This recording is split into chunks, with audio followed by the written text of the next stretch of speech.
going to wait so there's more people here, but yeah, I wasn't expecting a big turnout, but all good.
Man, I should have had some music set up and waiting while we wait for a few more peeps, but all good.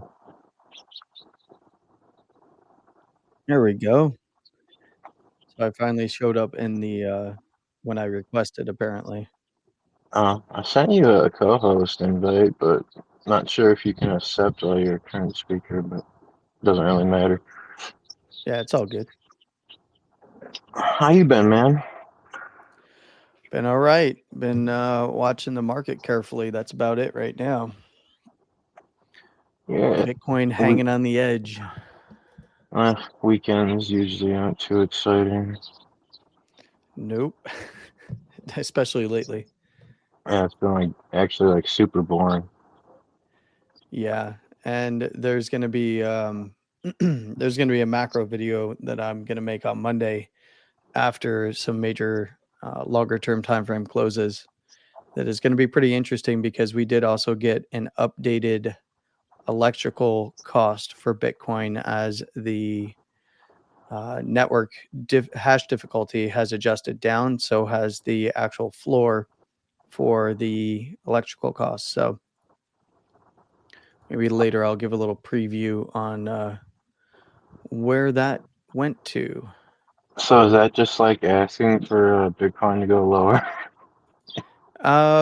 It it makes it viable for Bitcoin to potentially head lower to some key areas that I've been talking about for a while. Um, as Bitcoin has classically dipped below the floor cost for electricity. It's not the actual miner cost. The miner cost is still where I had mentioned in my last videos, around $66,000. But the floor cost was 60 for electricity, and that with the difficulty adjustments on the network now, headed down, and I think we're down like 14, almost 20% in terms of hash rate difficulty now. So the actual electrical cost is much, much lower than where price is currently trading. So it doesn't have to dip down there, but it does. It does have some implications that if things start to fall apart in this range, that things will head down. But something we can talk about a little bit later as we wait for people to join in. I don't know if have we showed this event Oh, I anywhere else? actually haven't in my group chat. They should probably. Oh shit, they're mainly on my personal Twitter. So if I like go to that right now, it would kick me off the spaces. Hold on one second. I'll see on my laptop. No worries.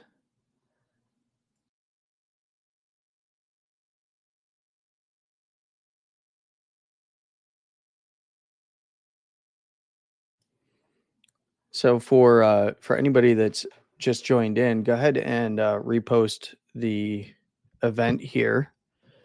And I'm actually getting like a cut list of who is here as well. That's pretty weird. I can only see I can only see myself and Loki on the new Bitcoin order account at the moment, but I can see that there's others in the actual event.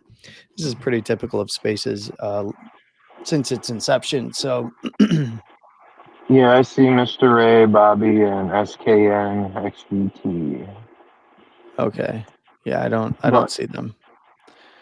I don't know. That's okay. I do know that like I have Android, right? Like, and I know like there's usually a big problem if someone like hosting a spaces that has Android and other people are using iPhone, blah blah blah. But I I don't know. see. Yeah, I'm on the computer right now at my recording setup. So interesting. When I was on Yeah, the Spaces yesterday, um, I couldn't see anyone, so it just looked like it was me in the Spaces. And then, and I've been doing a lot of Spaces lately, so some of you might have already attended some of the Spaces that I've been either hosting or co-hosting for Pepe Ordinals Maxi, Nat Monkeys, and then where was I before that? I was somewhere else before that. Maybe it was Extra Ordinals. I don't remember. But now we're gonna get some regular Spaces going. So for those that yeah, are here, you're gonna be hearing a lot from me as well, and then yeah, likely more regularly with you. Correct, Loki?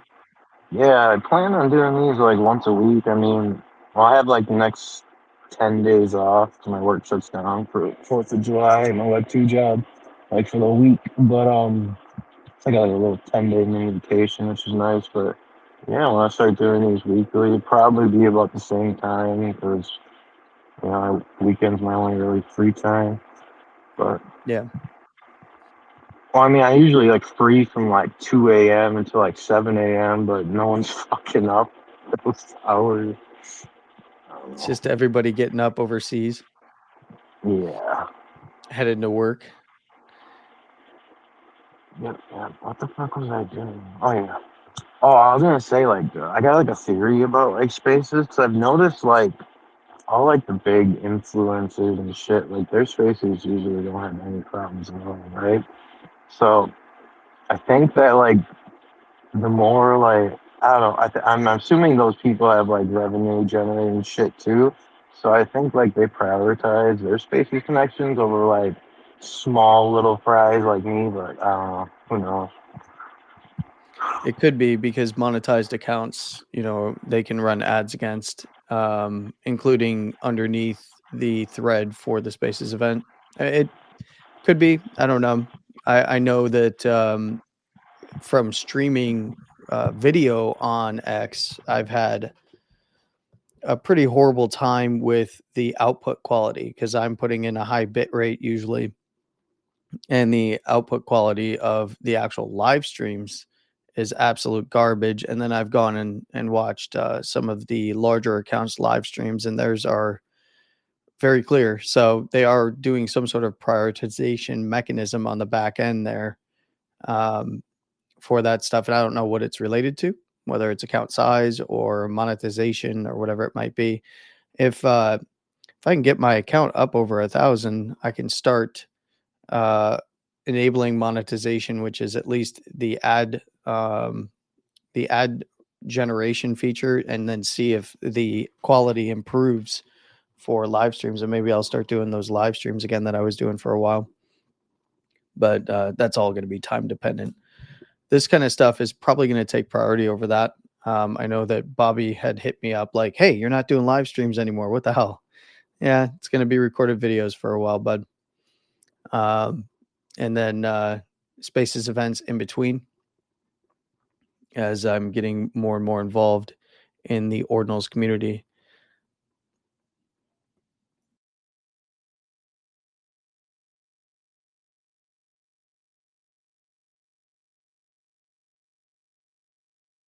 Let me see if I can get this shield in this chat over here.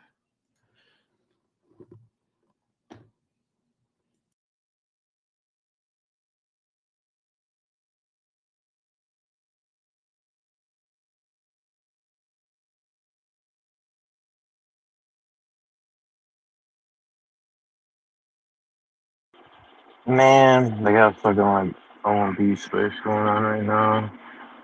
Oh well. I can't fucking log into my main account. I don't know why. The 2FA wanting from me my fucking code. Yeah, But there was a lot of people complaining about that the other day, when we were trying to hop from main accounts to or team accounts like what you're on right now to personal accounts. There was actually quite a few people that had that same complaint the other day with the the added accounts feature, having to re-log in and it not accepting the 2FA authorization. So that seems like a little bit of an issue. oh shit. Well, I guess my account's logged in on my phone, so I guess I'll just use that. Like on the browser. Alright, mute for a second.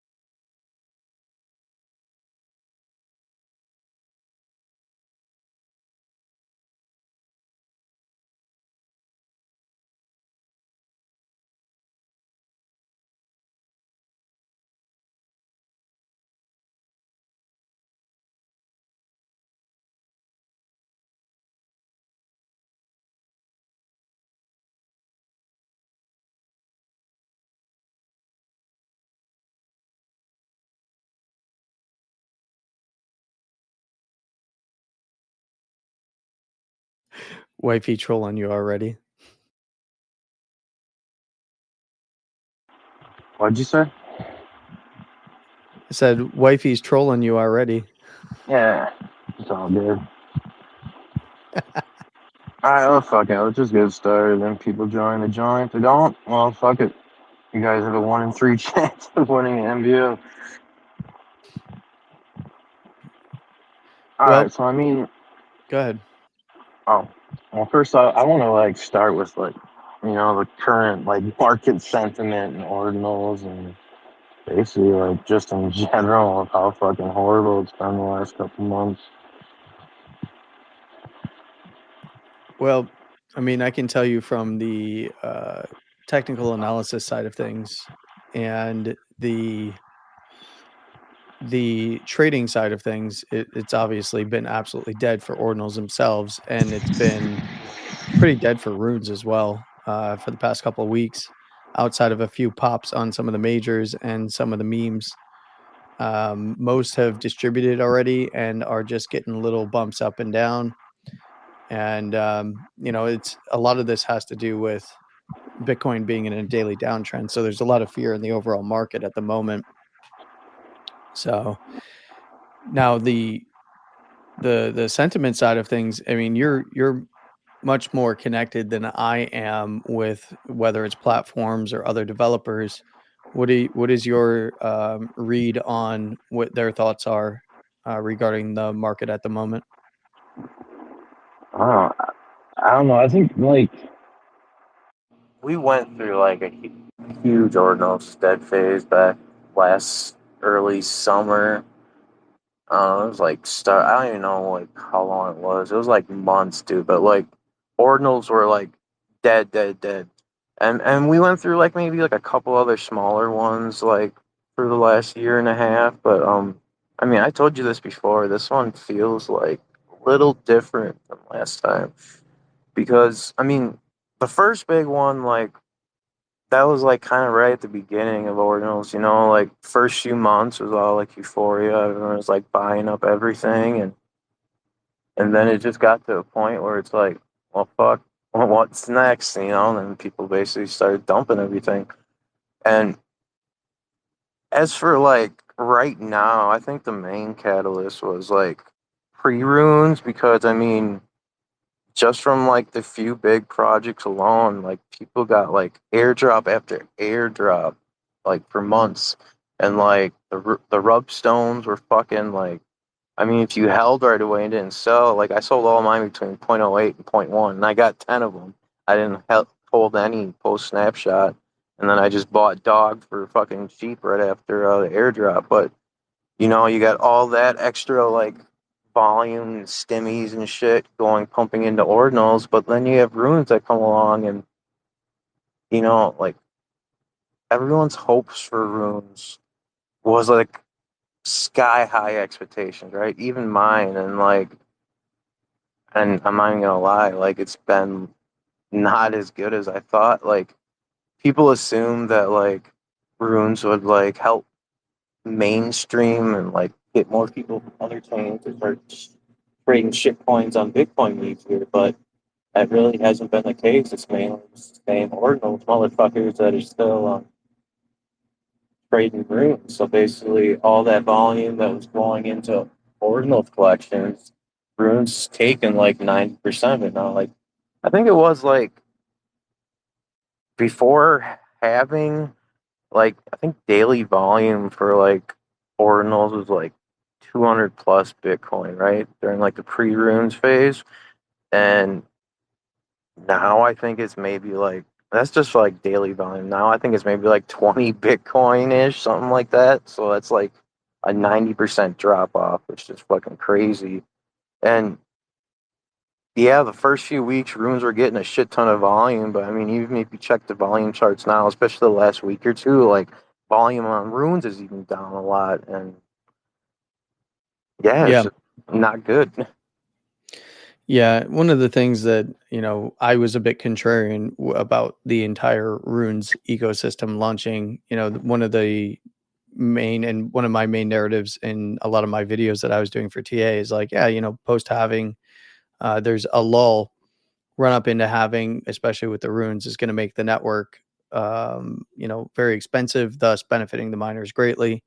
And they're going to be the primary beneficiaries of runes in this case, not the people buying, whether it's minting, trading, or etching runes. That's going to be a select few, likely to see a pop in the majors. We saw that. Likely to see some memes run. We saw that. But, I mean, it's the same problem with runes. We're seeing the exact same um, hype and then exhaustion that we saw with the DMT NAT stuff. And that is where it just gets extremely overcrowded very quickly. It's very easy to launch or etch a rune, especially when fees came down. So you get this fierce competition for a very small market share when the market is in a lull post halving. And especially when the market goes into a daily downtrend. And it's not just Bitcoin, it's the total market cap. So there's liquidity being sucked out of the entire market at the moment, having a massive effect on runes. And now this was not actually a surprise to me as an analyst. And I actually am pretty optimistic about ordinals and runes because it gives the market time, and it gives the people who stick around, especially on the development side of things, to work out what the path forward is, because now we have data post runes launch about what occurred pre runes, and even with pre runes projects and the hype around that versus, your standard art projects and ordinal projects and PFP projects, stuff like that, to now post having we have the runes protocol deployed on the network.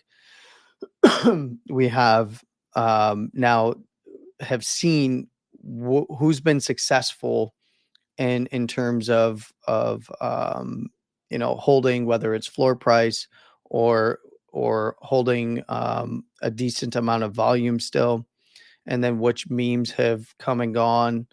And one of the biggest things right now is everyone is just chasing the next meme, so you get a concentrated holder set out of the meme mints.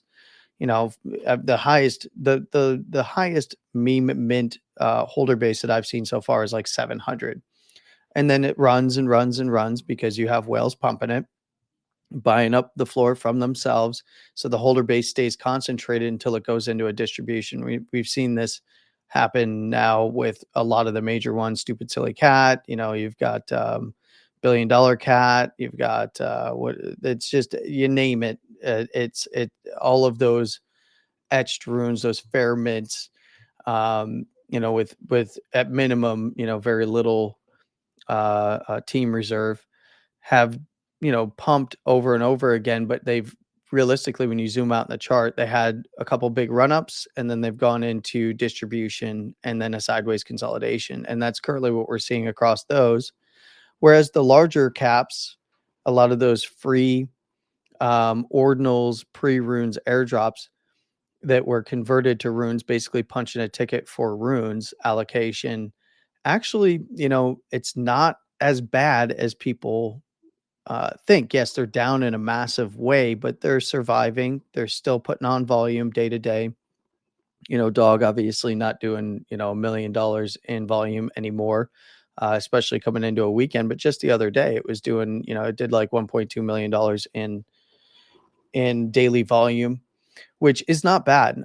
When you compare it to the altcoin market, it's actually not as bad as many think it is for this type of a period in which Bitcoin is in.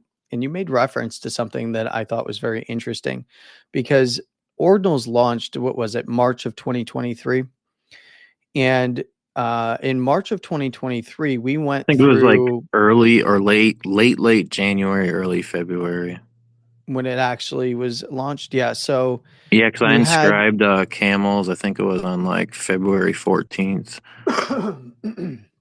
so from February, January into February, you saw that we had on the chart, we were just coming off of the actual bear market bottom, trading up to around $25,000, had a big sell off from January into early the first week of February, almost second week of February. Then the big pop up again to $25,000 into mid February, and then the big sell off into late February into mid March. That period was if you match up Bitcoin's sideways consolidation and the big sell off, it was very similar to some of the ordinals are dead initial period. It bounced back from that March all the way, but March was the big one where you saw a lot of launches, right? And then really nice pop up through April. And that's the same period of time on the Bitcoin chart where Bitcoin came off the lows of March of 23 into April 23, topping at 31.8, which was a key bear market breakdown level. Bitcoin went sideways for months. We think that this period is long. Many forget that from mid-March until October of 2023, Bitcoin went essentially sideways between $25,000 and 31.8. And more often than not, it was only playing up to the high side of that range for a couple days at a time before dipping back down to $25,000 to $30,000. That was the ordinals dead period that you're referring to. Ordinals then took off again right from the October of 23. They started to take off again. They paused again in late 23 coming into 24, and then started to pop again in 24. And this almost mirrors Bitcoin's trend on the daily. And it's something that I am going to touch on in video format because, here just being audio only, it's a little tough to imagine what I'm looking at on the chart as I'm looking at it. But essentially, my point about that is the daily trend of Bitcoin has dictated the liquidity and volume within ords. Ords are typically their deadest when and this goes for runes as well now. I mean, runes also competing with ordinals for attention and liquidity, so that puts more stress on the ordinals floor prices and forced selling and liquidity and stuff like that. But in terms of the ordinals runes liquidity, when Bitcoin's in a downtrend on the daily, it's basically dead. You're going to get some pops here and there. And some of the data that we're now seeing mirrors that. I mean, the big run up was all an uptrend coming into the halving. Post halving, we saw some, post halving was actually like the death of ordinals, and immediately thereafter, the death of a lot of the runes. I mean, the excitement around it, everything got airdropped and then distributed shortly thereafter. And Bitcoin was in a major daily downtrend right into the halving there. Post halving, we saw the pop up back to the highs again. We had a nice pop up in runes. We had a nice pop up in even some ordinals collections. Of course, it wasn't market wide for ordinals. It was more the rune side of things because it's so new. People were still putting volume on them. But since June began and Bitcoin went into this downtrend that it's in on the daily, it's been brutal. So the next phase, in my personal opinion, for this is going to be what is going to incentivize people to hang on to their ordinals, hang on to their runes when Bitcoin enters its next daily uptrend and begins to, possibly break out of its current high side structure. And that doesn't matter where Bitcoin bottoms at. It's just what is the incentive from the developer side of things, the project side of things.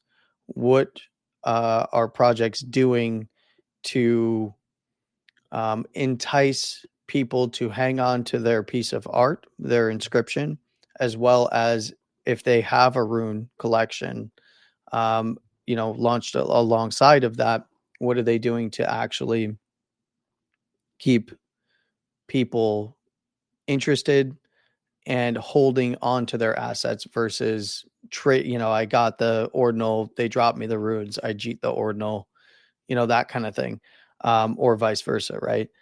And I think maybe, I'm sure that you have ideas around that, and I don't know if you want to float those yet or not, but or just keep it open dialogue and we can just chat about it. But I have been in quite a few spaces lately where I'm starting to put together some of that picture. If you want to jump in here and let me know what your thoughts are on that aspect of things, like what's the next phase kind of thing. And then,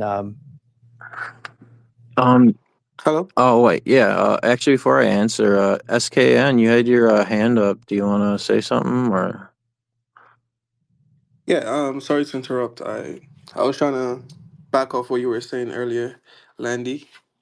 go ahead. Everything you said is pretty accurate, and I feel like that's a clear representation of everything that's been happening. But with the whole runes method that came in, people felt like me personally, I felt deceived.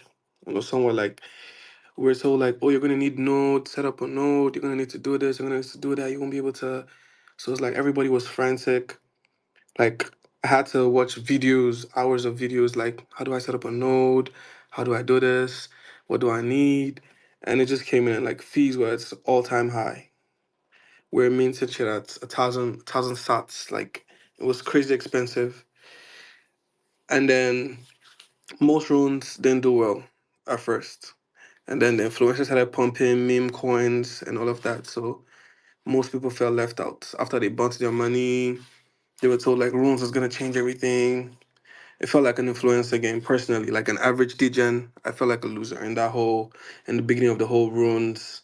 And then the airdrops started coming in, dog, decentralized, all of this. So it helped get a little balance, but we had to take the money out because we lost a lot. So it was it was really it was really a lot in the beginning of the whole runes meta. So I feel like that's why people just they don't want to hang around anymore. It's not fun. They made it a losing game for a lot of people.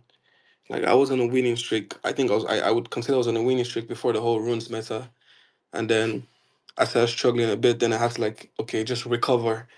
So it's gonna be hard to convince me personally, like, oh, hold on. Even though I am gonna hold on because I know, like, I've been here last year when everybody was like, oh, ordinals was dead, but I'm gonna hold on. But I mean, it's gonna take a minute to convince me, like, oh, put money into this, or don't take profit, or like hold on for the next 1000x. Like, there's sort of a distrust right now between me and the like ordinal space and the people like I felt like, oh, these guys are here because I felt like everybody was pushing their own shit to make money.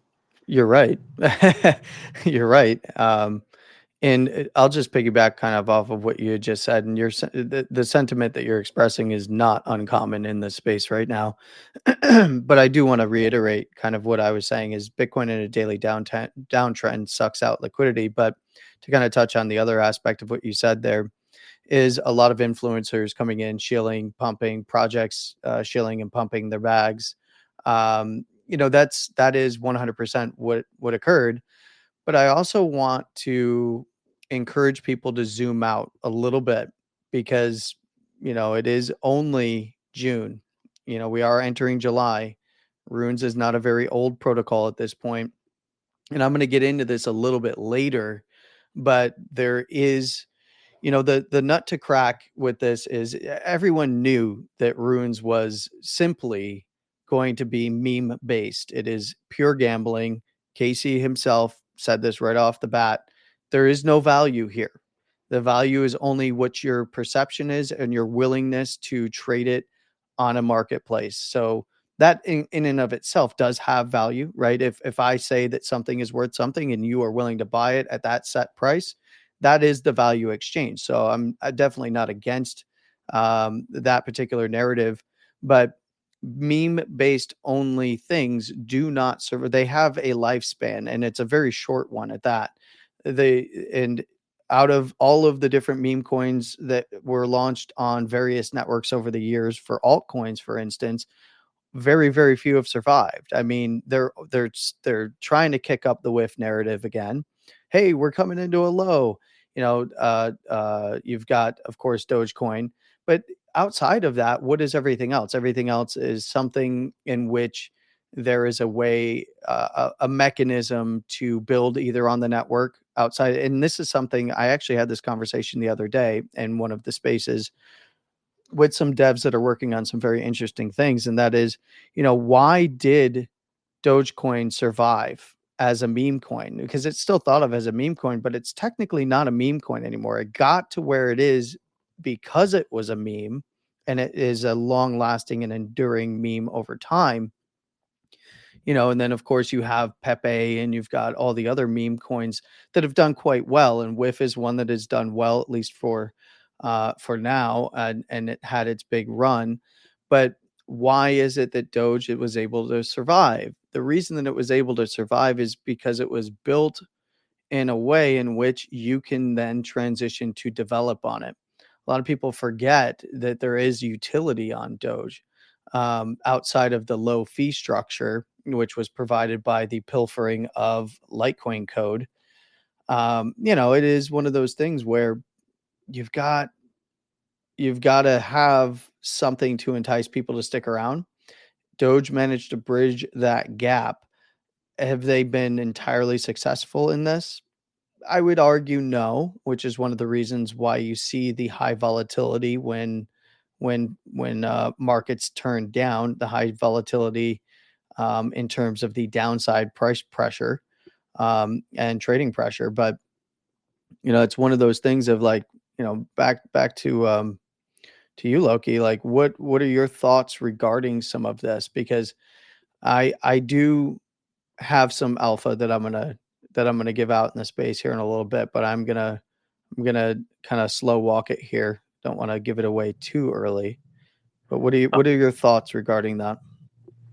Yeah, man, like SKN, like basically, yeah, I agree with you. I mean, like the average like degen that was shilled runes for months and months is gonna be the next, make a bunch of millionaires, blah blah blah. Well, I mean, the sky high fees right after halving, I knew that was gonna happen, but I mean, I think I said before, like probably 99% of pre-runes projects are going to go to zero or not even launch a rune. And if you look today at the top few like pre-runes projects, they're still around, like, Arsic, Dog, Decentralized, but most of the other ones fucking gone. But I mean, yeah, like everyone loves meme coins, and right now outside of like the top major like runes, like Dog and shit, like the only like meme coins that are like still like relevant are ones that have like a good community. They have killer memes, they have Telegram, blah blah blah. They push out content daily. Like Billy is like a prime example. Like they have the whole website. You can put in any picture and get Billy glasses, and I hold Billy, so I mean I'm not trying to like shill it or anything, but I mean, but then I see like all these other like, one thing I fucking hate is the fucking animal meta. It's like, seriously, like pick any other fucking thing for a meme instead of recycling the same shit from alt chains, man. Like dogs or cat coins or geese or fucking llamas or whatever. It's like, be original, like. But anyways, like, yeah, like long term, like, yeah, there might be like a few like meme like runes that still hold up and are relevant. I mean, dog is technically the number one quote unquote meme on Bitcoin. And like personally, like like Leonidas, that's his job to like shill dog and everything, but like everyone thinks it's gonna like 100 times from here, dude. If you look at that, the chances that it actually does 100 times from current market cap is probably slim to none.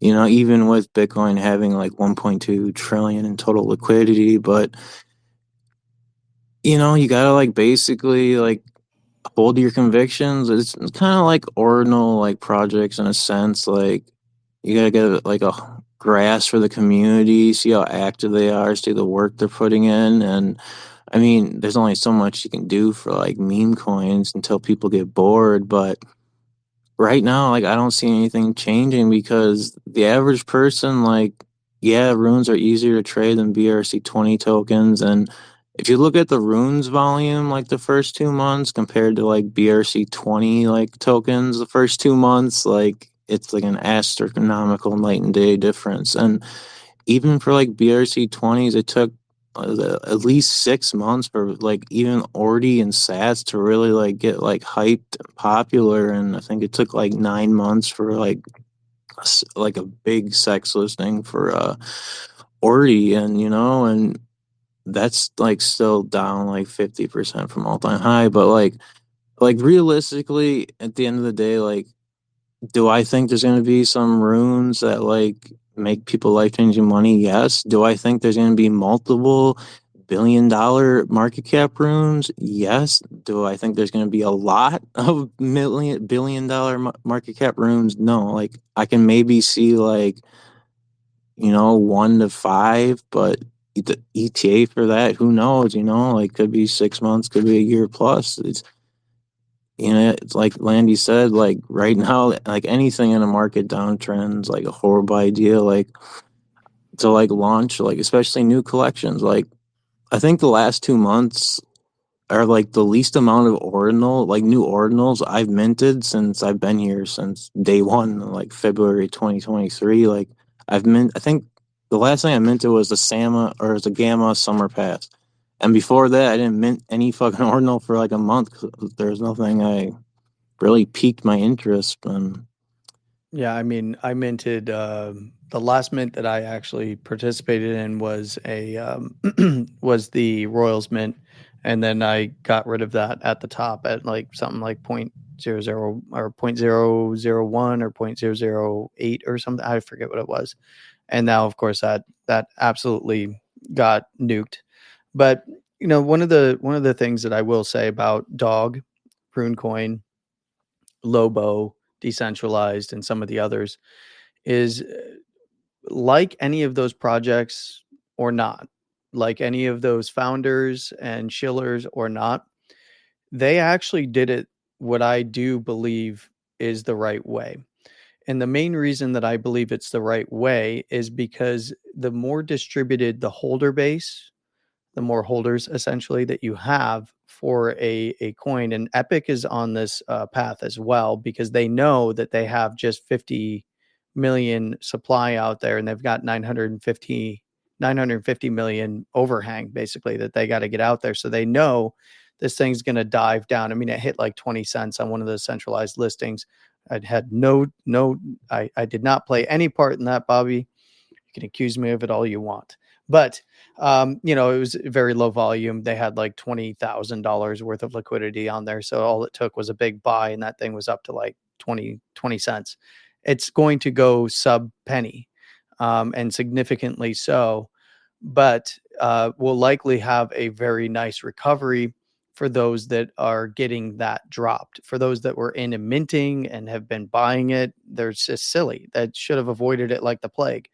Um, but I mean that's they're going to live and learn. They're going to get absolutely washed. The only thing they're going to be able to do is average themselves down.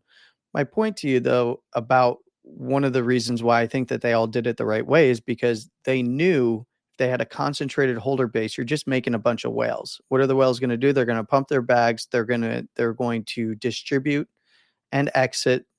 Use any new entrance in the market as liquidity to exit, and then the entire thing is dead. So how do you sustain that? One of the things that Loki just touched on is $1 billion cat went from a 700 700 count holder base to now over 6,500. It's still very, very small. So the likelihood of this continuing its run and not just going into a sideways consolidation is very likely. It's likely going to stay in a sideways consolidation, have mini breakouts here and there, and then continue that sideways consolidation until there's a much, much larger holder base. But those who are in and getting in on the consolidation lows are likely going to make money, right? So there is a vested interest there for holders.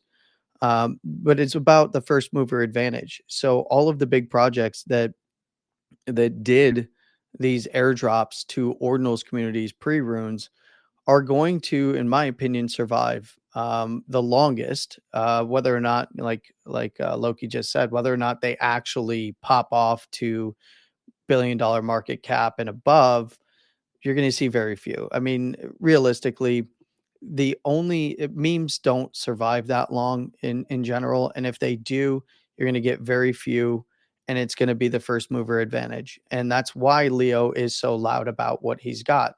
You can love him or hate him. He did it the right way.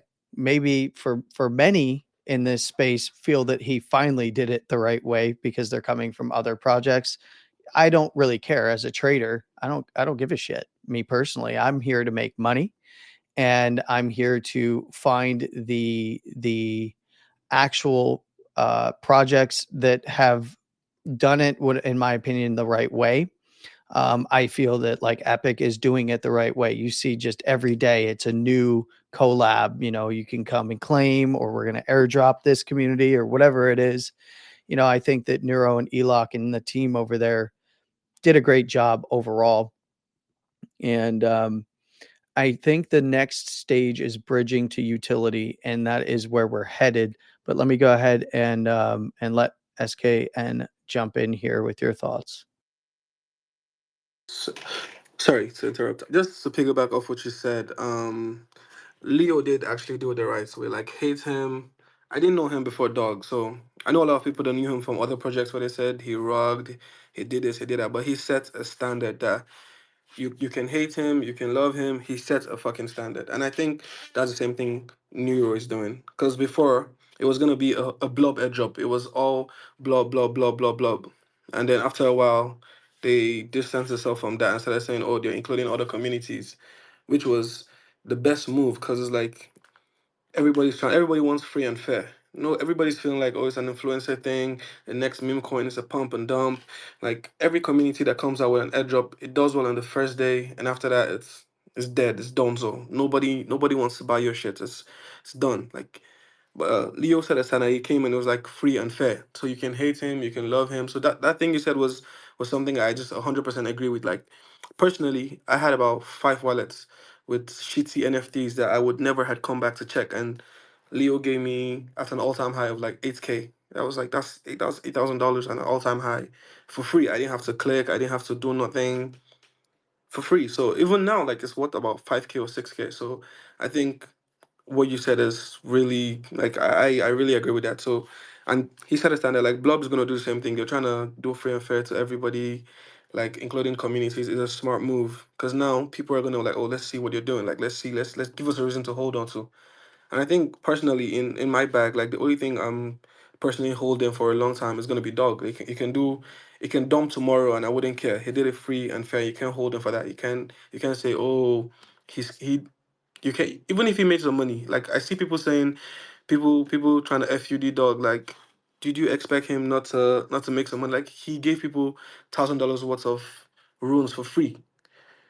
Like no other person came. Everybody else that came was everybody else that did that because of him.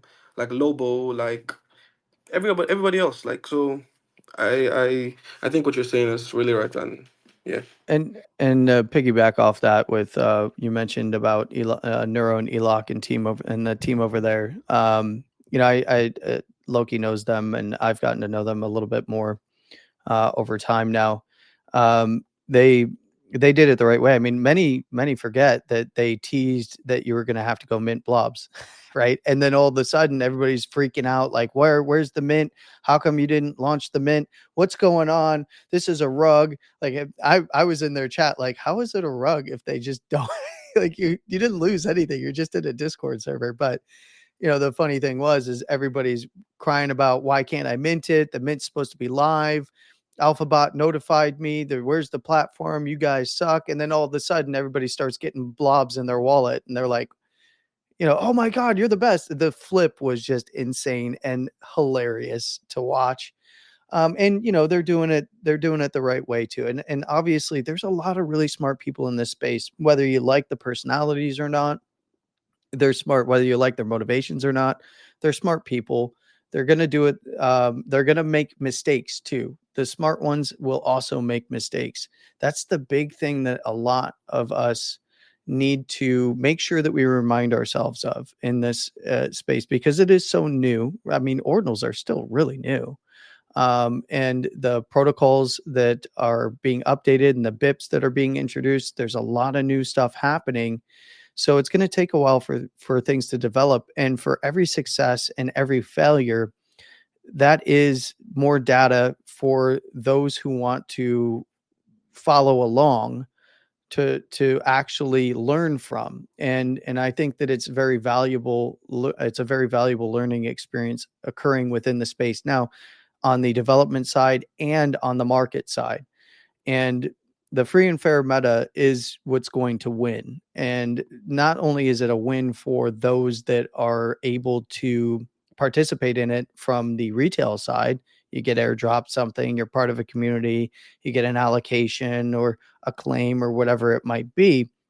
It's actually the smartest way to do it because it's a win-win situation. The team that did it is going to win, and the eventual holders of whatever that is are going to win as well.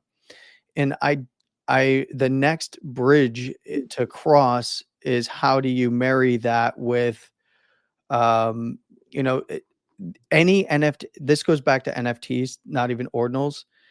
It's all just a way in which to make more money, and it always results in bag holders. And bag holders are typically what we now call community members. And what we're getting in the ordinal space is a lot of community members from other chains. So, what are they trying to do as they enter this space? Well, they get their free shit here in ordinals, and then they turn around and go, I've got to make up X amount of dollars. How many free things is it going to take for me to immediately jeet to make up the X amount of dollars for whatever it was that I was holding from ETH projects or Polygon projects or ADA projects or Solana projects, whatever it might be in the NFT space and meme coin space, because all of those projects they're recycling back onto Bitcoin now because Bitcoin's the hot thing. They know it's the hot thing. So they're just getting into the space to make up money because they've been bag holders for so long from these other projects. And now they're creating that entire meta in this space. And that's where the grift started to happen because they were already entering this space with the ordinal OGs in the pre-runs having event stuff. And, Prometheans, I think, did it right. The CyberKongs crew over there, I think they did it right. A lot of people believe that decentralized and that whole thing is dead now and they're complaining about it. But I'm like, if you got a free Prometheans and you held it and you got the airdrop, what the hell do you care? And also, if you got a Prometheans and you yeeted it at the top and made like 5 or 6 grand, why are you complaining now? Well, the only people really complaining are the ones who are buying hundreds of Prometheans and just aping in at the top and then got the airdrop and it doesn't equal what they put into it because as soon as we went into actual supply distribution, it's all downward pressure. And everybody needs to understand this. The economics of releasing supply, the first listings are always going to start high and then everyone lists under you. As supply is released, as people understand that this is going to, okay, I got my drop, it's time to start listing and making my money back. The real beneficiaries in this market are going to be the people who are buying right now. So I do want to kind of touch on that for a moment before we move on to some other things, because I want some alpha here on what's going on with this cool collection that I heard NBO has coming up. But to kind of touch on this, there is a lot of undervalued ordinals right now, and ordinals will come back. There is a lot of undervalued runes right now. Runes will come back and make a run. And there's going to be additional runes that are going to run because there is mechanisms being built and even some in place right now with some projects that are providing for a utility. There is a bit of a split in philosophy that I'll touch on later, where that utility is earning more of said rune coin versus earning potential Bitcoin.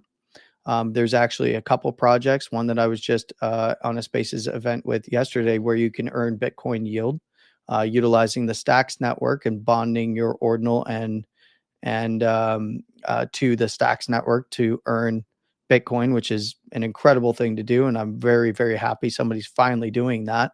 They might be the first, so they're out for first mover advantage, but everybody's going to start moving to L2s for stuff like that pretty soon. They have the advantage because they're going to use Stacks. But then you have other projects like your Ordinal Sigma X, which are, they're a staking platform in which you can stake your Ordinal and Rune together. There's other ways of doing this with other L2s on different chains and EVMs and stuff like that that are coming from, the Palm side of things. They're working with a team, a development team that's working on something like that. So you're going to have a lot of competing ideas and ethos, philosophies, I should say, that are going to be coming into this space that are going to generate hype for projects that you might not even expect. So if you are interested in this space and you are involved in this space and you want to make money in this space, beware Bitcoin could break down and it's going to kill everything even further. But when prices are down is when you accumulate. So you pick your projects that you are interested in, that you feel are going to do well, and shoot your shot. You're going to miss on a lot, but the ones that pop are going to pop in a big, big way. So, whether that's ordinals or runes. So I do encourage people to go and investigate the projects that you are excited about, or that you believe have potential.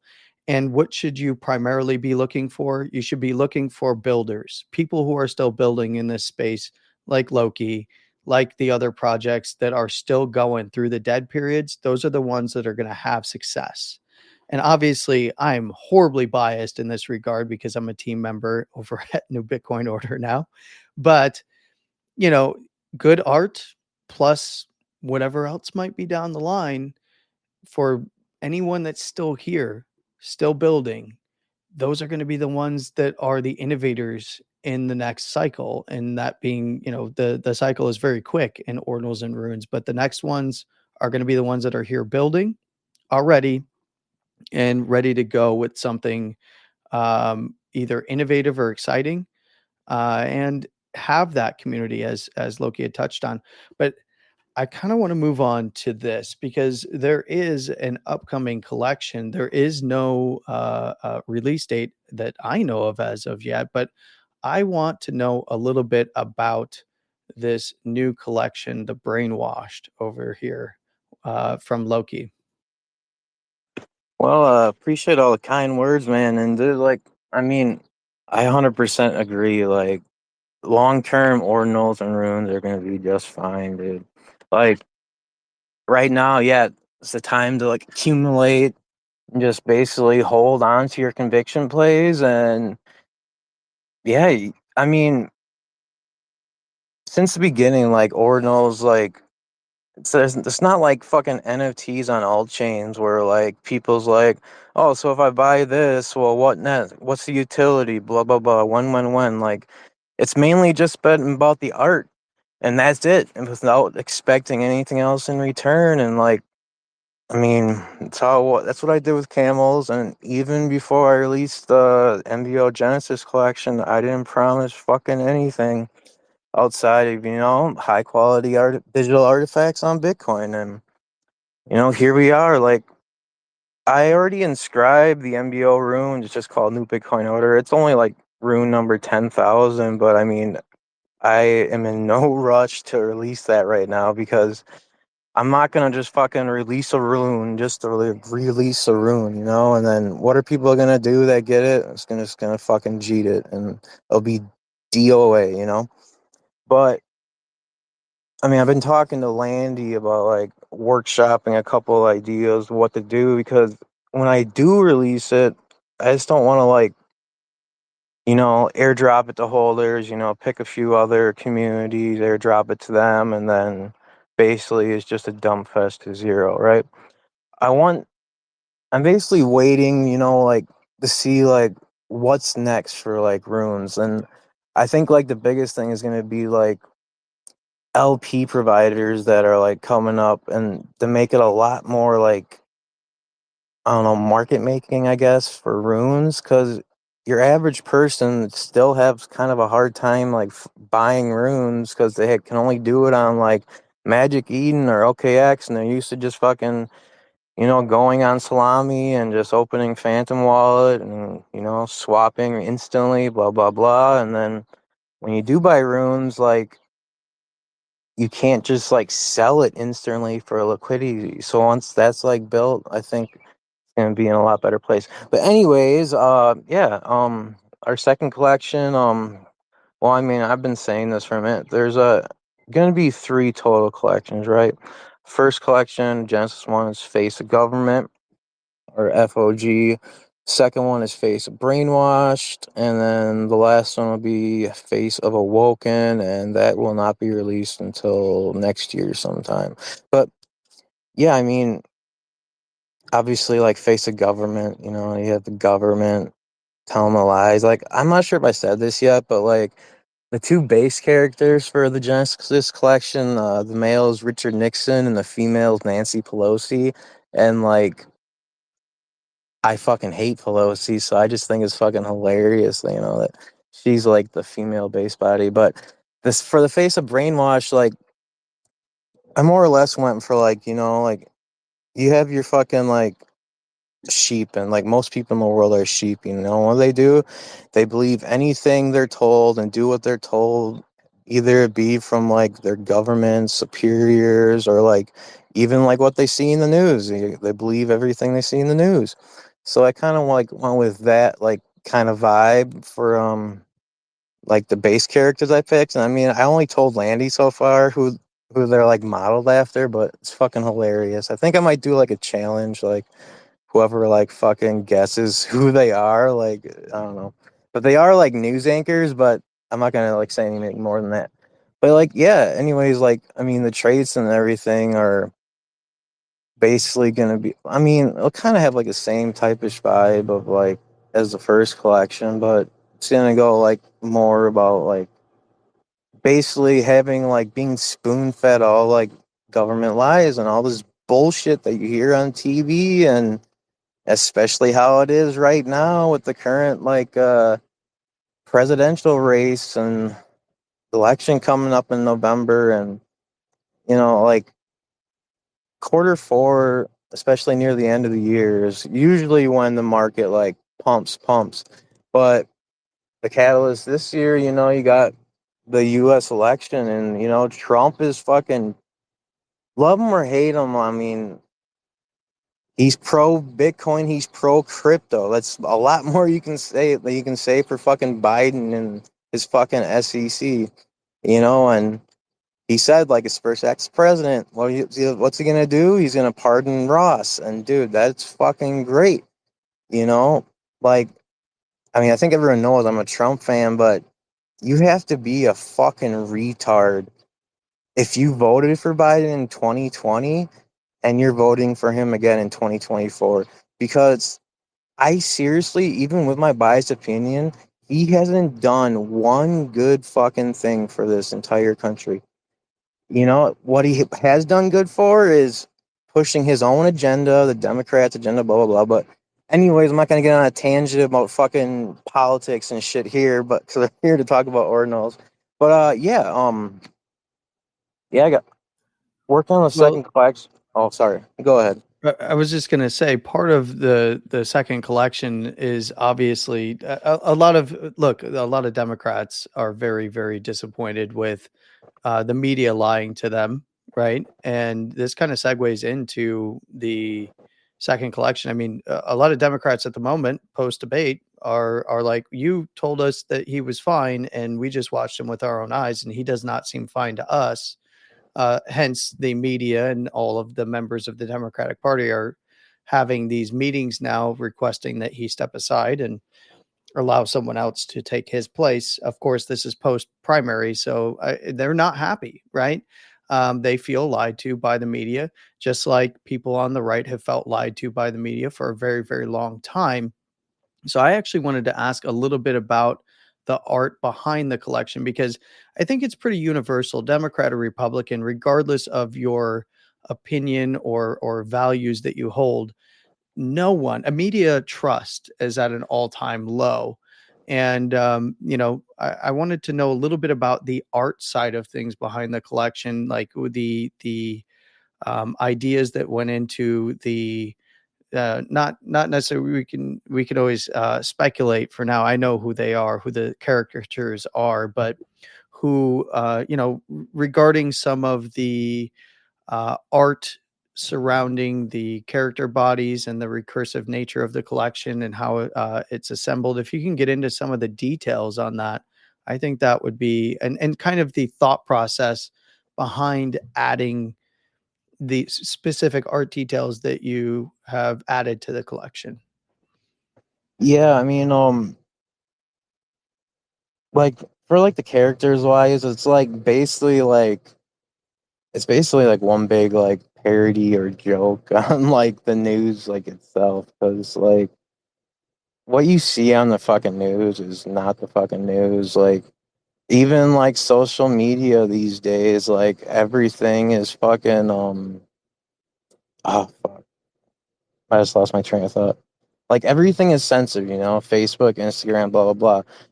Twitter/X is the only social media platform that isn't censored, and Elon deserves a lot more credit than he gets for, first off, he paid $44 billion for the company, but like the government, especially the U.S. government, fucking pissed at him because he doesn't censor shit, and he's taking a lot of heat for that, just for like trying to preserve the little freedom of speech that we still do have, even though that's one in our fucking constitution, right? But like, yeah, like I kind of like modeled like most of, especially like the side arts and everything. Like, it's gonna be more like lies and like it's basically just like feeding you a bunch of bullshit that I'm not gonna say most people like do. Like I think most people in Web3 are actually more awoken, if you will, when it comes to like what's really going on in the world, as opposed to like normies in real life. They just go to work, do their 9 to 5, and blah blah blah. But yeah, as for like oh sorry, I just got distracted. But yeah, as for like the traits and shit, like yeah, it's gonna be like the media selling you all this bullshit. It's gonna have like there's some like infomercial shit there, where it's like, oh, buy this now, blah blah blah, and obviously war related shit, like because war plus war equals peace, and there's a couple, kind of like I wouldn't say it's like satanic like imagery, but I don't know. I'm not like a fucking Satanist. I just like the art style like they have, but yeah, and I Well, mean, actually, I was going to ask you a little bit about some of those specific side arts. For instance, I'm looking at some of the ones that you've floated in the traits suggestions and kind of feedback section of the server. And one of the ways that I interpreted the first collection is many of the elites in our society do have a satanic bend to them, and of course, we know the history of some of those people who are parroting things in our society and have power and control. And one of the idea behind the side arts, one of the favorites in the first collection was the JFK side art, for instance. Um, Obviously, the collection is heavy on messaging and very much an anti-establishment bend, which fits well with obviously Bitcoin. So the theory and the ethos behind some of the art that goes into it, like your side arts specifically, um, in the first collection, went for it, right? Went for it all the way in terms of the messaging behind some of these powerful people in our society. And for the brainwashed, how did you? What was the idea behind the adjustment for the brainwashed? Is it purely like the control, the psychological control aspect of it? I wouldn't say like purely. It's just that it's kind of like a little like a little segue from like the first collection side art. I mean, like you guys know that like MBO file sizes are fucking huge, right? Like entire collection described at 1280 by 1280, and I think the total trait size for the first collection was like 6 MB, which is a fucking lot. And the second collection, I'm I haven't like set a specific supply number, but I think it's gonna be 1998, which is just 666 times 3. But so I'm gonna need more traits and shit. And like we've like been testing, like we compressed because Tomato, he does a fucking amazing job, and all the images we get are 4K by 4K, so original file size are huge. But even after like compressing down 90% and converting to WebP, of all the current traits we have right now, I think total file size is like 20 megabytes, and it's fucking like that's a fucking lot. That's put that in perspective. The average Bitcoin block is give or take like 4 MB. So if I were to inscribe 20 megabytes worth of traits, that'd be like 5 blocks alone. But I'm not inscribing that much. That's why I actually had a Tomato. I had to remake most of the side arts because the fading effect and blah blah blah what he does, which makes it look really good, but that comes at a cost, which makes the file sizes fucking huge. And yeah, I'm totally just going rambling on. But anyways, yeah, like so out of those 20 megabytes, the side arts alone are 75%. So it's like 16 out of 21 megabytes are the side arts. And I could have, just released like even the first collection without the side arts, but I mean, yeah, MBO can be used as like a profile picture collection, but I more or less think it's actual art and not just like a profile pic. And that's kind of like, there's not really many collections at all on ordinals that are like high quality art or even inscribed at high quality with on-chain images like ours. Like, but like the side art. So basically, what I'm trying to say is the side arts aren't even needed for the collection, but I want them in the collection because it helps like spread the message, if you will, of what I'm trying to get out there, and like, and this message for Face of Brainwash is, yeah, you like basically hit it on the nose, is like the human like psychology that goes into like the thinking of what like they're being fed on the news. And like,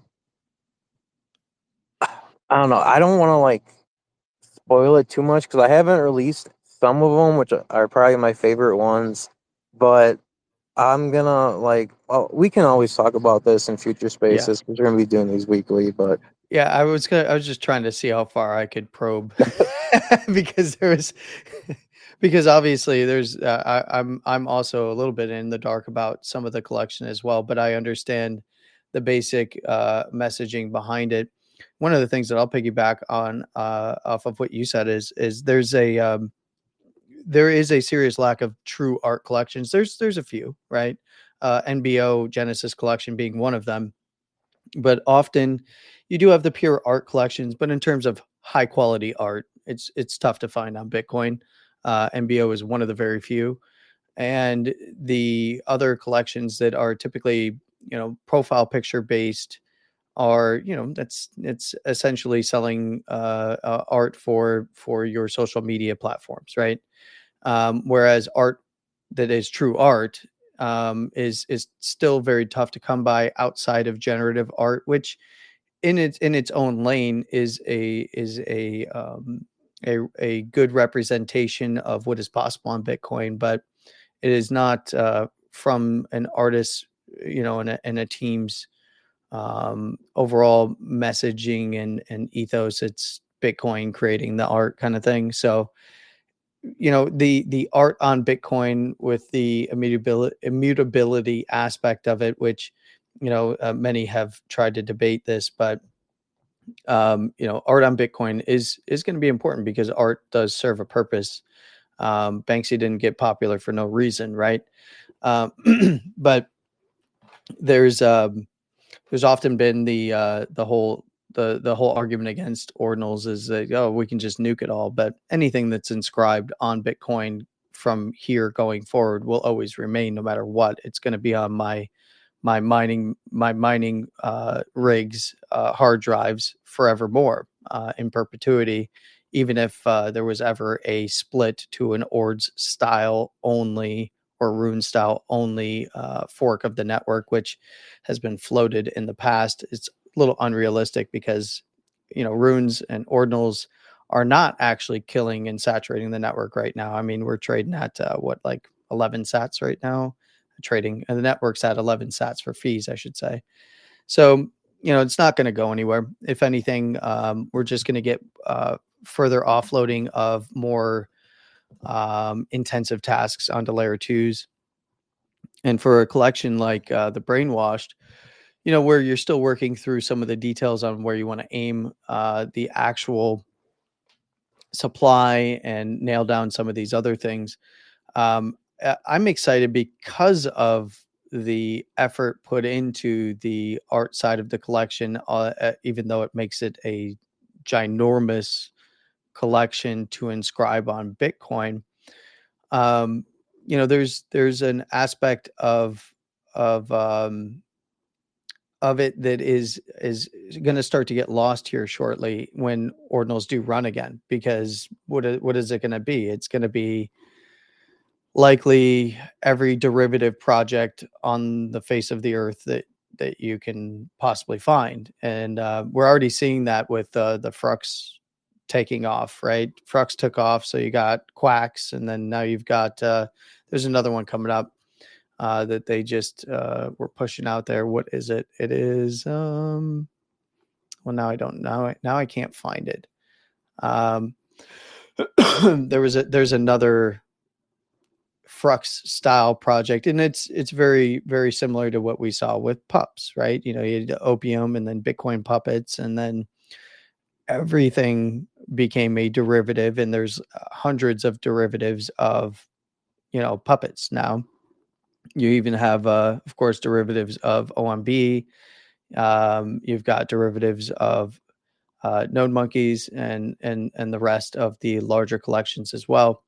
So it's going to become much more unique and a really standout selling point to people who do want actual art that is something that they can have themselves and print out, put on their wall, which I do have an NBO that has been printed and is hanging on my wall. I've also got a Bit Rioter fuck the Fed piece that's printed out and hanging on the wall. One of the nice things is for NBO, I didn't have to go and request the actual original PNG file.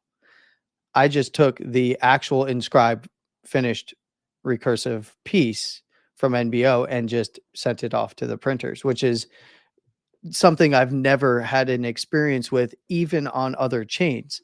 I've always, even on, you go and you buy something on OpenSea, 99.9% of the time, you're not going to be able to take that and print it out, put it on your wall. So the art aspect is very important.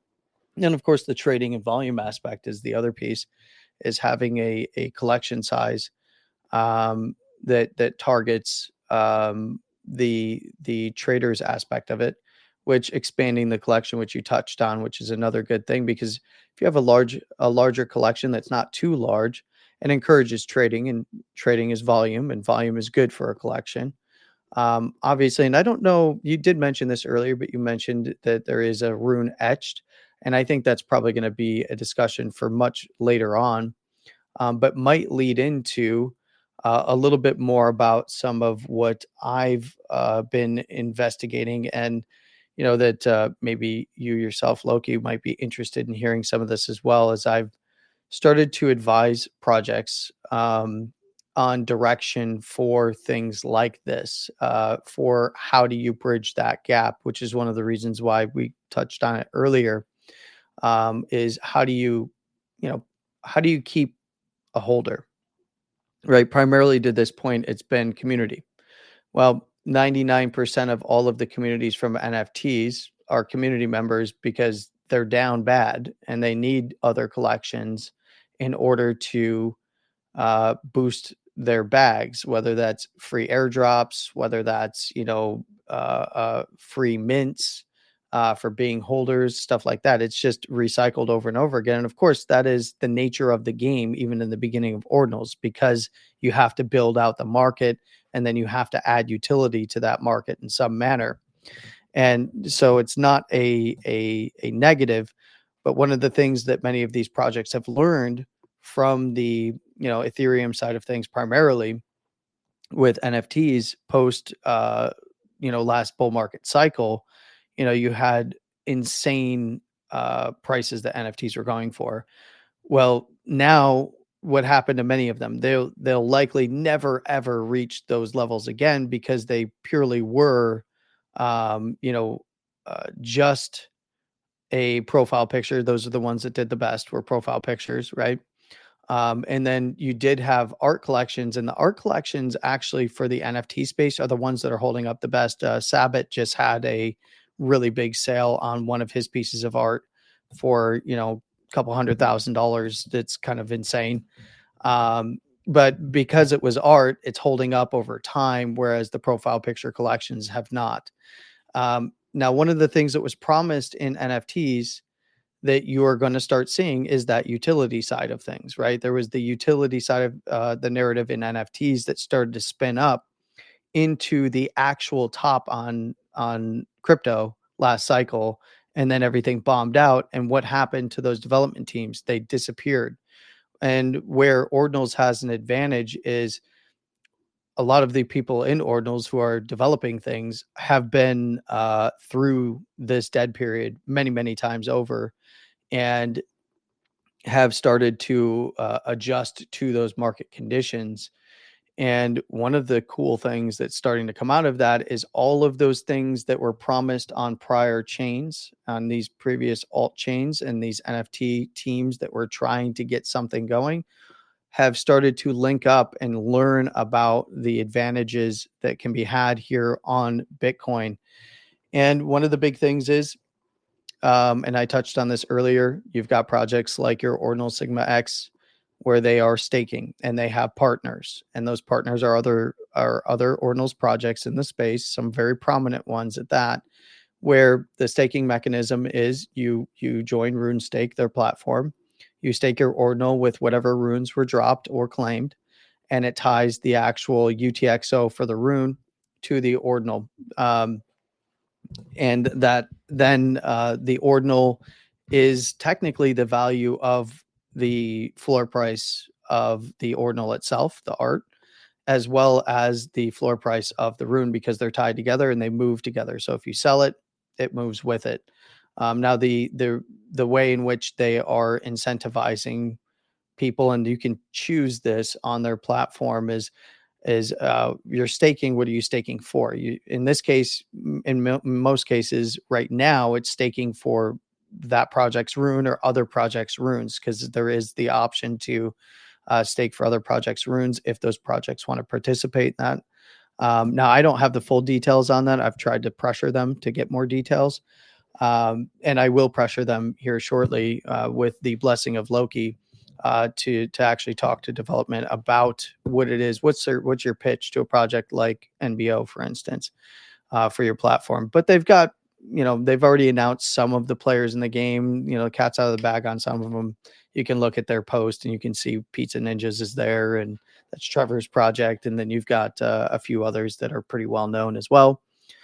And that's one aspect of utility, because it is technically a utility, but it's a matter of, do you want to stake for more of that shit coin?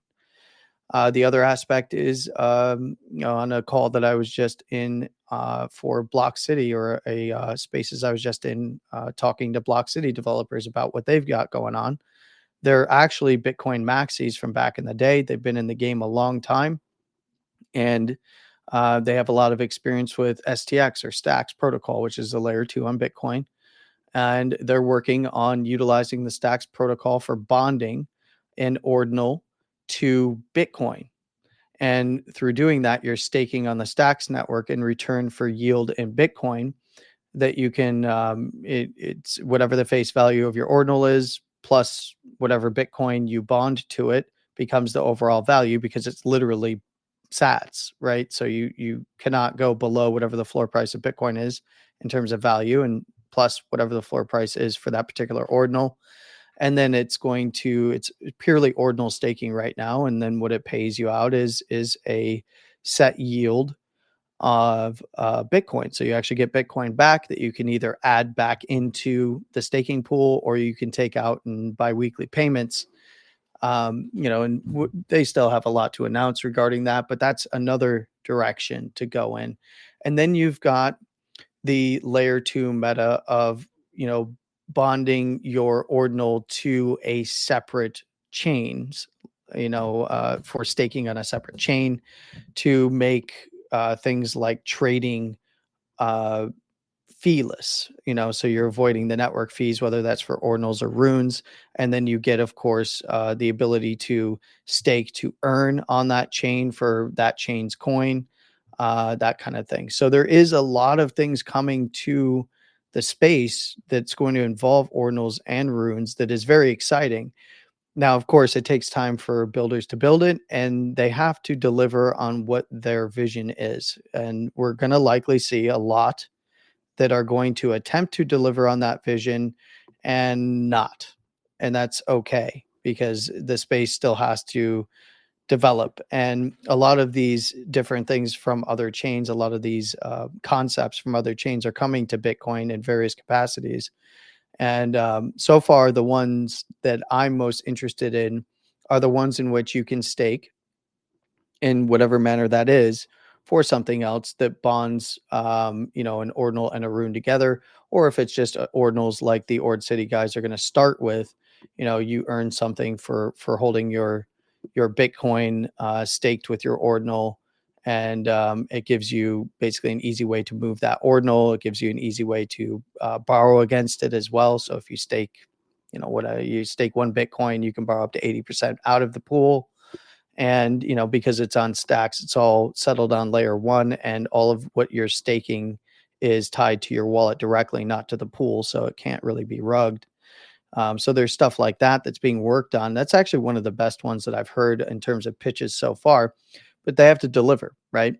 So it's about the next phase of the next pump in this space is likely going to be when Bitcoin puts in a low, breaks its lower high on the daily, which currently, by the way, is a lot further away than many think. It's actually at 67,274. It's got to break that downtrend and or put in a lower high and then break that lower high wherever that is and hold the lows. But whenever the next uptrend is, you're going to see a pop in everything, and you're going to see a pop in ordinals, and you're going to start seeing a pop in exciting stuff like some of you might know that I'm part of the Extra Ordinals alpha calling team. And it does give me some insight into what they're doing. They're creating a token standard for programmable ordinals. We all saw the programmable runes meta, which is bullshit because you cannot program that UTXO once a rune is in a wallet. So there is no additional programming of that. But through the utilization of DMT technology, which is the next evolution of the DMT or digital matter theory protocol, Extra Ordinals is working on being able to dynamically add utility and function to an ordinal itself, which is going to open up a whole new world for ordinals, because there's a lot of different directions they can go in, whereas DMT has only been really used to generate really crappy art to this point. And look, I trade it and I own it. I don't like the art. So that's a personal opinion. I'm sorry if you're a Nat Cat lover, a Punks lover, or whatever. That art is honestly let me pull back for a moment. Nat Frogs has really good art. I like their art. That kind of vector style art is really cool. So outside of that, it's 99% garbage. Oh, one other one. I actually like the Nat Monkeys art. So gotta shout out Goyoza for delivering on that, because it could have ended up looking like Nat Punks, and I would have been very sad. But yeah, I mean, the idea is an evolution of just using that for data versus using that for art, and that is going to be their new standard is BRC 555. So there's a lot of new cool stuff, and they can even backwards port that to existing projects. So if Loki wanted to say like, hey, I want side arts to dynamically update on people's inscriptions. I want them to be able to choose which side art they want and customize and not have to reinscribe or send it to a wallet and then have it sent back or anything like that.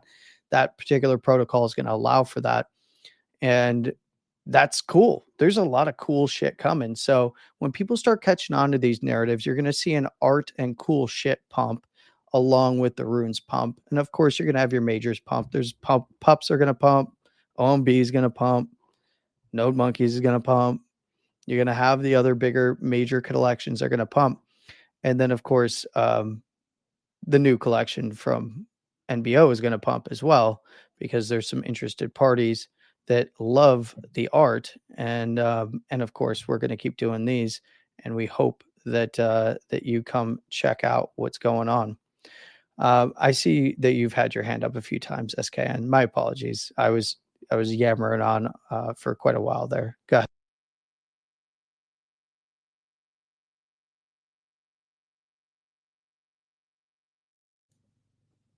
Well, we can get back to him if he comes back. He might be able. Oh, are you there? Sorry, I'm having shitty network, so I think you just keep talking. I'm listening. No worries, man. Yeah, man. I mean, I'm open to. We already talked about it like last week. I mean, I'm open to that. I just want to see like a couple like base models and see how it works out with other projects before I would commit to something like that. But I mean, I'm all for like trying new shit and like innovation on Bitcoin, because I think that's why we're all here. And like one thing I don't think people realize is that like any like recursive or ordinal, it can always be changed in the future, because basically recursive just pull from shit that's already inscribed on chain, and you could just and then like basically and then like for the like marketplaces you submit like the JSON of what's in the collection. Well, you can always update that JSON, and you could change like current or past collections or future collections. And I was thinking about doing something like that for the Genesis collection, but I'm not going to do it right now because it's kind of be Something, counterintuitive. yeah. And I wanted to interject here for a moment, because I know exactly what you're talking about. I've had this conversation with the Pepe Ordinals Maxis developers as well. You know, the JSONs can be updated. You can reinscribe. There's all kinds of cool stuff. The nice thing I believe that some projects are starting to work on is like if they do a BRC 555 standard and it becomes the standard, which they're working on over in extra ordinals, it eliminates the fees aspect of it. So then, and that's pretty cool, because it doesn't require an indexer either. It is all on chain, and that is dynamically updated recursive collections, obviously with quantum cats being a really big one. And then of course you've got the original Genesis collection for New Bitcoin Order is a recursive collection. You could always reinscribe. You can always do updates to the JSON file that it's pulling from, but at the end of the day, um, you know, it can be assembled on chain, but it always needs an indexer's help, right? So offloading that and porting stuff over time, it's just interesting. It's a really interesting, novel way to utilize DMT to allow for fully on chain, basically changes that can be implemented either from the dev side of things, without having to incur high fees. And from the user side of things, you know, they can pick what they want, kind of thing. Okay, I've got a really rare, you know, Landy PFP, and you know, market's down, so I want them to have a sad face today. You know, that kind of stuff is what that allows for. It opens up the possibility over time. Now, of course, just like anything else, they got to deliver, right? And if they can deliver, great. And the other thing is, even if they deliver, it's got to be adopted, right? So that goes for everything in this space. And you mentioned, you're willing to look into this stuff because you're interested in new and innovative stuff on Bitcoin. But much like with what you've already done and many projects are doing, is they're watching what's successful and what's unsuccessful, right? And that is the best approach to take for long. I cannot speak today. That's the best approach to take for remaining in this space from a development and project side of things, as well as a trader and holder side of things. So I think it's there's a lot of cool stuff, and that kind of segues into you're going to BTC Nashville. So I mean, that's technically not what it's called, but you're going to be headed to Nashville pretty soon here. And why don't you give me a little bit of an idea of what you're going to be doing while you're there? Bitcoin Nationals coming up less than a month away now. It starts, I think, 25th of July through the 27th. They have this inscribing Nashville event, which is on the 24th. I think tickets are like $200, but I mean, it's basically going to be a bunch of like all ordinals founders and enjoyers there, and I'm going to be at that. And then like I've been like DMing like OG Camel and MBO holders and trying to figure out how many are all going to Nashville, because I want to like organize a meetup. But there's a bunch of us ordinals founders. We're in like a group chat, but we're all going to be like sponsoring like the biggest ordinals party to date so far for like during Bitcoin Nashville. So yeah, I think it should be a lot of fun. Plus, I'd never been to a Bitcoin conference before. I was gonna go to Miami last year, but last minute I couldn't. And yeah, I'm really excited just to go, and mainly for the networking and meeting people, and I want to meet some of my holders and just chill, have a few drinks or whatever, and yeah. I've heard there's going to be some pretty prominent people showing up. I believe that the Trump team has indicated that they might show up. I believe that RFK Jr. is going to be there as well. And there was speculation even that Joe Biden was going to have some of his team down there, but that was immediately shot down because the SEC just reopened a bunch of cases against a bunch of different crypto companies. Consensus is the latest one, so obviously that's not happening. They feigned like they were going to switch over and try to follow RFK and Trump's lead in that direction, so they're not going to be there. But there's a lot of big events. I'm actually super sad that I'm not going to be going. The last event that I was at was in San Diego, where I did actually speak. Obviously, no one knows who I am online, but I did actually speak at an event regarding mining specifically, because there was some new miners being released, and then there was some network-based stuff that I was speaking about at the event in San Diego, but that was a while ago at this point. One thing I do know is everybody loves to get freaking wrecked, man. Just absolutely blasted. So I do hope that you remain safe while you're there. I wanted to ask, are you going to be doing any speaking while you're there, or no? Are you just going as a founder attending events?